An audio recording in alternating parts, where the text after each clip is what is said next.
Alright, hello everyone and welcome back to my Fallout 4 mini-series of the Age of Airships, where today we are back aboard the USS Caldera to start our interesting flyby episode, as what we're going to be doing today is using NoClip to, fly between the various airships and check out their exteriors. Now, a lot of you guys have been asking for me to do this since I started this little mini-series, and after we were, flying around last episode, I figured, you know what, actually that sounds like a fun idea.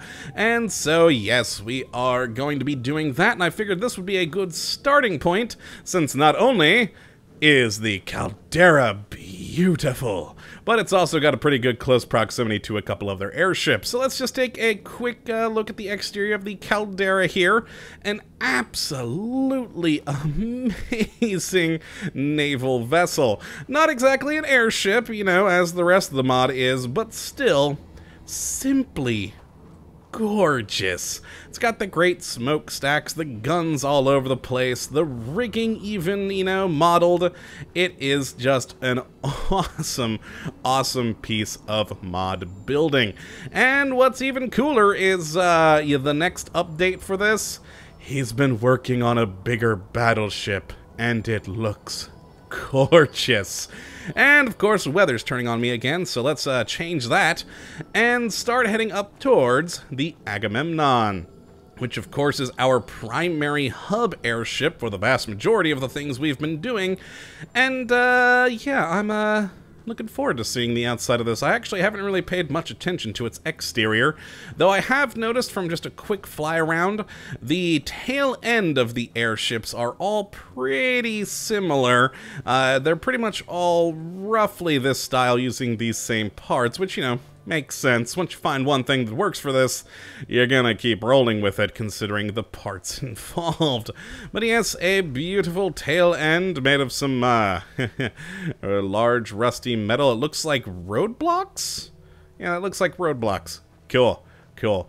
And then, of course, our large freaking airship.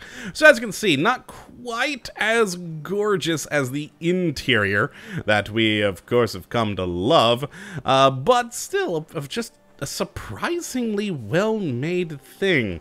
The sheer fact that this is made in Fallout 4 is just it's amazing to me. It's just beautiful and very, very well done. Now I'm looking around, so okay, we've got so yes, this is the front end with that large, where that large open air bit is supposed to be, which clearly doesn't match up with the exterior. But we do at least have this bit down here, which does match with that center room, which is good, and of course all the passenger windows. So a little bit sad that the front isn't as grandiose as it is on the inside. But, I can forgive it, again, considering just the sheer fact that this is even made here. Now, let us head over to this airship over here, which, if we head to the map, should be, yes, the Graf Zeppelin. I'm actually going to increase my movement speed here. I should have done this in the last episode when we were flying around a bit. Let's put it up to 300. You don't really want to go too much faster than that, because then it tends to really, really lag out the game. But, oh, nope, there it goes. There goes the lagging. Okay, so even 300 does it. Fair enough. I was flying around at 500 earlier, and it would stop to try and load the game assets like this fairly often, which means we may change up the speed back to 200 and then go to loading map markers instead. That might be the best solution here, but there we go. We finally loaded back in. Yes, the game really wasn't designed for you to move this quickly, especially while flying. So yes, this is the Graf Zeppelin here, not as large as the Agamemnon, of course. It is a much smaller airship, but still very beautiful. And there we go, we're loading again, but while we're staring at this bit of it, you can see just the nice, cool design to the front of it. Again, not as grandiose as you would imagine the exterior to be from what we see of the interior on the Graf Zeppelin, but nonetheless, it's still pretty darn cool looking. I do very much like the look of that exterior, and of course we have the good smooth blimps here. I'm just going to change back this to 200, that seems safer. And yes, our lovely bit here. Now, of course, we've got a couple of engines going along the back of this thing, and all in all, nice. So again, clearly not as big and grand as what we have on the interior, but still very useful. Now, we are actually still fairly close, so I think the Akron would still be best to just fly over to it rather than loading a map marker. But let's see, I may just edit it out. It's a possibility. But yes, we have the Akron over here, which is probably one of my favorite airships in this thing, purely because, well, it's one of the more historically accurate, of course, and the fact that the Akron ever existed in the first place fascinates me. Two, like I said, a lot of them have that very similar tail end to the Agamemnon, but the Akron very much does not have that design. It's one of the more unique tail ends to one of these airships, but all in all is very beautiful and a bit more, I'd say, oh god, what's a good word for this? Rugged looking. As you can see, the exterior is nowhere near as smooth and nice looking as the other exteriors that we've seen. You've got holes and lines all through the thing. Of course, we have the nice US military logo there and all of our, you know, props going. And of course, we have the bridge down here up front. A small bridge, but a functional one. And let's get a good what is that exactly there? I haven't noticed that before. And, oh no, we're loaded. Oh no, we're good. I thought we were loading again. Alright, so just some interesting little metal bits. Not sure what that is for, but oh well, it's there and it's good. And yeah, as you can see, a lot more rough of an exterior, but all in all, still a very gorgeous airship. And we also do have at this end a observation point, which I think in the real world version of this was like where they kind of watch the airplanes coming in and out, which is cool. Now this airship over here, we are actually going to use the map marker because that's a bit far away, but I thought it was the Hindenburg last time just because it had logos on the tail fins, and I figured that was the Hindenburg. But no, this is actually the Red Rose, which, once you actually see it up close, will certainly make sense. It doesn't really look it from afar, but once you are very close to the thing, it is, well, red. So, fits with the whole Red Rose theme. And all in all, I think this is one of the more interesting exteriors from the various airships that we have here, just because of its unique color. It does have the cool symbols on its tail fins for, I guess, the Red Rose. Alright, let's fly up, and there she is. Look at that. So yeah, from a distance I saw those and thought, oh, Hindenburg. Nope, that's not Hindenburg. But yes, a much nicer looking exterior compared to all the rest. We got the cool logos there, the red fabric of the exterior of the balloon. We've got the lovely engines, as per with many things here. Is that... it's using those for the engine compartments, those modular buildings. And then, of course, we have the different window bits. And up here, all the just insane gold gilding, making it one of the more fancy exteriors. It's got a lot of pomp and circumstance here, and I am perfectly okay with that, as it is gorgeous. And you do really gotta love it. But once more, still nowhere near as grandiose as the interior, which, I mean, is understandable. They are separate entities, and these are meant to be looked at from the ground. You don't have to have them nearly as complex as you otherwise would. So that is all the airships in the Commonwealth, besides the Behemoth, which we flew around last time. So let's head down to... oh god, where's the thing? There it is, Nuka World, and go and take a look at the exteriors of those. Now that's where we have, Oh, I'm forgetting the name of the hub world one there. I want to say Heracles, but I think that may actually be the hub world, or hub airship rather, for Far Harbor. And then we have the R100 there, and the Hindenburg. And I did find, you know, what we were doing last episode. I found the encounter airships there. There's in fact 2 of them. They're at the back near the dam for Nuka World, which we'll do a quick flyby of those since I did miss them in the last episode. Yeah, so you got 2 to fight. Still, though, they're not exactly the most horrible or, you know, difficult things to fight. So yes, first let's take a look at our hub airship here, whatever name this one is. Yeah, I really am forgetting.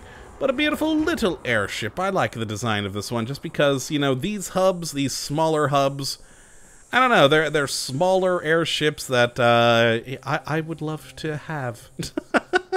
Alright, so there we go. Beautiful, beautiful exterior to this. We do have that, you know, bit that goes along the bottom track with all the seats, the bar, the nice gangway back here that went to that rear observation deck. Very well thought out there. Pretty normal balloon up top. Well, rigid structure, rather.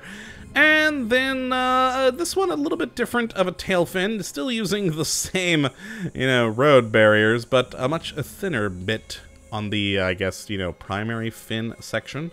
Now, next over here, we have the R100, another one of the more unique tail fins over there. Very nice looking. I do enjoy it. And, of course, the big R100 on the side of the airship there. And, of course, we do have the sort of central...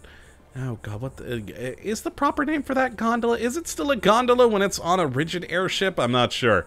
But that bottom bit, very nice looking. And, of course, the interior bits, which this would have been that, you know, open-air 2-story area. Very nice. I really did love that part about the R100. One of my favorite bits there. Gives you a lot of room to build. And just all in all, another cool, nice-looking airship. And then we have behind it... the Hindenburg. And, yes, a beautiful, large airship there. Let's, start getting close and sprint a little bit. And, all in all, a very cool, gigantic thing. And I got experience for some reason just then. Who knows why, but, I mean, there we go. So, of course, up front, we have our lovely sort of, primary, I guess, bridge section, the gondola bit for that. And then, of course, we have the sort of primary living area, which is what we actually see in the interior of the Hindenburg, which, again, was just so beautifully created. And we have just a massive freaking airship shell here with the Olympic rings there. Very cool looking. And again, just it amuses me how this has all been put together. It's just awesome. And then, of course, leading to the tail fins that, yeah, there we go. The design that is by default, as I did mention in the Hindenburg episode, just that, with the option of putting on the historical swastika if you do want to. Yeah, there we go, and that is it for the player home airships. The only other 2 airships here in Nuka World are, of course, these babies back here, the behemoths. So these are, of course, the encounter ones back at the end, which, like I said, you do have 2 of them back here to fight if you so desire. And, yeah, I mean, again, it's kind of a little bit pointless and weird, but at least these are lower to the ground, and that one having an elevated position so that you can actually get shot at by them, unlike that first one that we fought in the last episode. But yes, those are those particular airships there. And that really is it for the exteriors. We do, of course, have another hub world and one of the behemoths in Far Harbor, but that is it. There aren't any others there for you to look at, and the other hub world, of course, is exactly the same as that particular one that we did just look at there. So, yeah, that is the exterior of all the various airships that we do have in this mod. I may have missed 1 or 2 somewhere, possibly, but I think I got them all. And all in all, they are, again, just beautifully designed things that I still just have. It just still amazes me that they were built here in Fallout 4. It's just so very freaking cool. And again, if only I had the money to build something like that airship there. I mean, it's a small one. We could maybe crowdfund that, possibly. That'd be gorgeous. But, yeah, that is going to be it for this episode then. Nothing really else to look at. Now, like I said on the last episode, I am currently on vacation, so I'm recording this, you know, ahead of time. And I'm hoping that by the time I get back from vacation, perhaps the 1.1 update for this will be out. So perhaps on Monday's episode, there may be another one of these. If not, I'll have a backup plan of something else. I don't know, but something. But that is going to be it for today. I hope you all have enjoyed. And of course, that you do come back for whatever it is we're doing next, whether it's more airship fun or something completely different. But until then, my friends, thank you for watching, and as always, have a good one.